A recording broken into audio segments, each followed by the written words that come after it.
ومن آياته أن خلق لكم من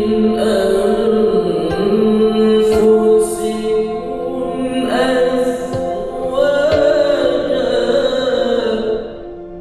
Bismillahirrahmanirrahim. Saudara Hafiji bin Marzuki, saya nikahkan Devi Indrayani, anak kandung saya, untukmu dengan mahar 15 mayang emas tunai. Saya terima nikah Devi Indrayani, anak kandung Bapak, untuk saya dengan mahar 15 mayang emas tunai.